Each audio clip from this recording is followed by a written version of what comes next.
Oi, gente. No vídeo de hoje eu queria falar com vocês hoje sobre quais as falhas, quais as limitações que eu consigo identificar hoje na esquerda. Daqui a pouco virão um monte de petistas dizer, você é cirista, é bolsominion, não sei o quê. Já estou esperando isso, né?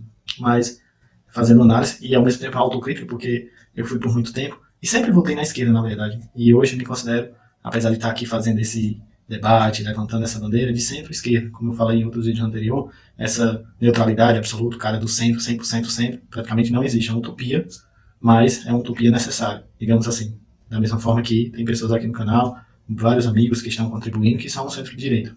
Então, é basicamente um movimento que busca trazer as pessoas moderadas e saber que não é a partir dos extremos que nós iremos chegar a qualquer projeto concreto e estruturante de país. Então, vamos lá. Acho que o principal problema hoje, que atravessa tanto a esquerda quanto a direita, é a questão do extremismo, da polarização. Então, principalmente a militância, você não consegue mais conversar. Faça o teste, amigos aqui, quem estiver aqui escutando, vendo esse vídeo, nos seus grupos aí de esquerda, principalmente petista, faça uma autocrítica, diga que o PT falhou em várias questões, como na agenda econômica, na corrupção, e que vocês automaticamente serão extremamente como é que eu posso dizer, atacados, né? Vocês serão altamente rechaçados, porque há um tipo de movimento, de um discurso de ódio e de repressão a qualquer um tipo de crítica, a qualquer um tipo de discordância dentro desses grupos, infelizmente. Então, esse é o ponto de partida. Mas tem outro problema muito grande que eu vejo também, que é o lulocentrismo. Por muito tempo, praticamente ninguém ousava questionar a hegemonia do Lula. Mais recentemente, o Ciro fez isso nas eleições de 2018, perdeu no primeiro turno, hoje está tentando construir uma terceira via, digamos assim, uma segunda via dentro da esquerda, mas está sendo extremamente atacado pelos petistas, pelo próprio Lula, enfim, muito difícil, porque o antipetismo é uma força extremamente forte, é muito difícil, o PT aí nós podemos discutir se é justo ou não, se Lula sofreu perseguição ou não, o Sérgio Moro, eu acredito que sofreu sim, a vida Lava Jato, mas cometeu erros muito grandes, fez muito pelo Brasil, acertou em várias áreas, principalmente na área social, mas ao mesmo tempo permitiu diversos erros, a escolha da Dilma, enfim, é uma discussão para outro vídeo, digamos assim. Mas eu vejo que hoje essa centralidade no Lula prejudica demais tanto a formação de novas lideranças, que isso é possível e é necessário dentro do sistema republicano, de alternância de poder, não só na estrutura da presidência, dos cargos, mas nas estruturas internas dos partidos, como organizações, é extremamente importante essa alternância de poder, mas principalmente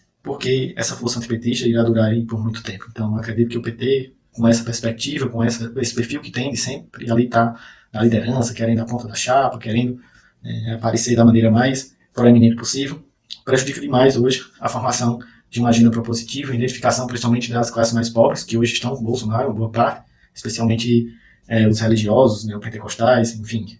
Eu acredito que a esquerda tem esse grande desafio pela frente. Outra questão que eu vejo é uma contradição dentro do próprio sistema capitalista. Uma boa parte da esquerda se diz comunista, anticapitalista, socialista, mas está ali disputando o cargo, está ali querendo exercer o poder dentro de uma democracia liberal capitalista, sabendo que ao assumir tem que adotar uma postura mais de centro-esquerda, como o próprio Lula fez, de uma maneira muito exitosa, já a Dilma foi diferente. Então, predeja tanto o capitalismo a ponto de não reconhecer que, apesar das contradições do capitalismo levar à desigualdade e principalmente à destruição do planeta, automaticamente, por outro lado, permitiu muitos avanços na medicina, avanços na economia, avanços nas telecomunicações, assim por diante. E nessa defesa, a crítica do projeto comunista, socialista, acaba também passando pano para ditaduras sangrentas, ditaduras que suprimem direitos e liberdades individuais, como está especialmente da Venezuela, de Cuba, da Coreia do Norte, enfim, na própria China, às vezes. Isso é muito ruim, porque o eleitor percebe que é uma esquerda que relativiza ditaduras de esquerda, mas que critica ditaduras da direita, como a de Pinochet no Chile, a própria ditadura aqui no Brasil. Então, eu acho que essas contradições, essa esquerda tem que, de certa forma, explicar. Outra questão é essa disputa de ego dentro da esquerda, é uma hiperfragmentação. Então, é briga, é paulada, é porrada o tempo todo.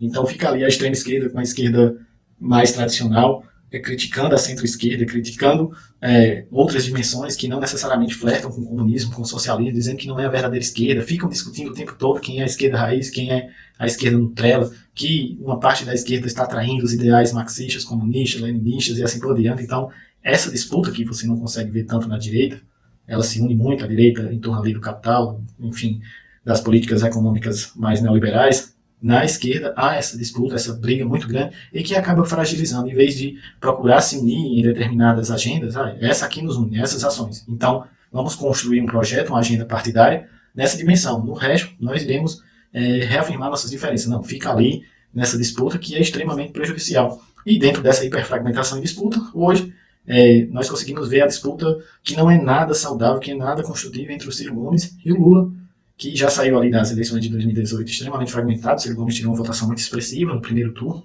em torno de 13 milhões de votos, e o PT ali saiu na ponta, obviamente, foi para o segundo turno, com o maior partido de esquerda, mas que ao mesmo tempo sinaliza que boa parte, uma parte significativa do eleitorado de esquerda não mais admite esse lulocentrismo, e eu não sei até que ponto essa briga irá se prolongar aí no tempo.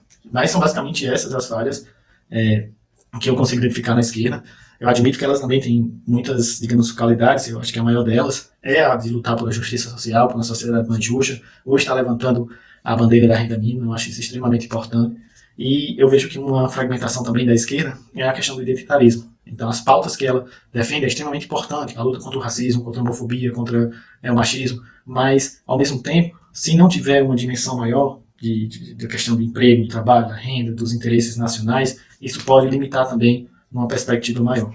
Mas, enfim, é sempre uma visão bidirecional, digamos assim, de dupla dimensão. Tem os acertos, tem os erros. Esse vídeo aqui foi especificamente para mostrar as limitações que eu vejo na esquerda, mas vejo também que ela tem sim a capacidade de promover, de formar uma agenda, tem principalmente uma agenda de centro-esquerda, ali capaz de destruir ou minimizar essa polarização. E eu vejo que o Ciro, com todas as ressalvas, com todas as críticas, hoje está com um projeto muito bacana e importante, de leitura, de crítica também, de aperfeiçoamento, e eu acho que ele chegará muito competitivo em 2022.